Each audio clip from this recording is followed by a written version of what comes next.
So today we've been discussing the topic of the pandemic, which is NCDs in low and middle income countries. We brought together a group of real experts, but also doers in this space who are making a difference. So the finance world, the NGO world, and some NGOs that are supporting implementation around particularly diabetes and hypertension.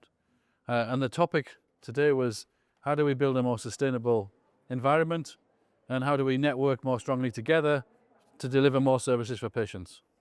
I think the sharing of best practice was very, very strong. I think we need to understand how to take that best practice and roll it out further.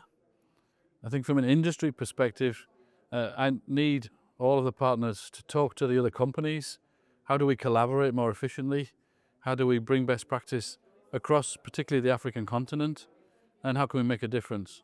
The really encouraging piece for me was the financing discussion. There's clearly willingness to finance sustainable healthcare systems. We just have to simplify the regulatory process, simplify the bureaucracy, and make this very attractive so we can move forward for patients. It was a great honor to participate in the roundtable here in Geneva. We were discussing about success stories in cooperation between public and private partnership in the diabetes care, and meeting here in Geneva, where different stakeholders, different people with different perspectives come together already is part of the success story. Secondly, together with the Sanofi Global Health Unit, we were able to train more than 5,000 physicians.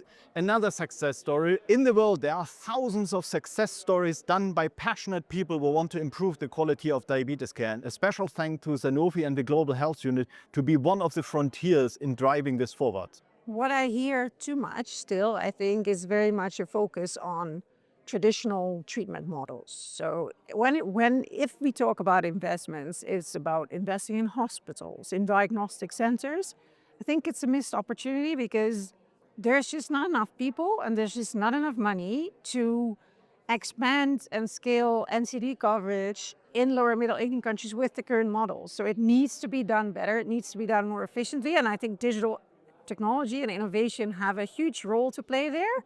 Those technologies have been proven in the private sector, but it's very hard to implement them in the public sector, to start working with public sector partners. The tender procedures, the way the bureaucracy works makes it almost impossible.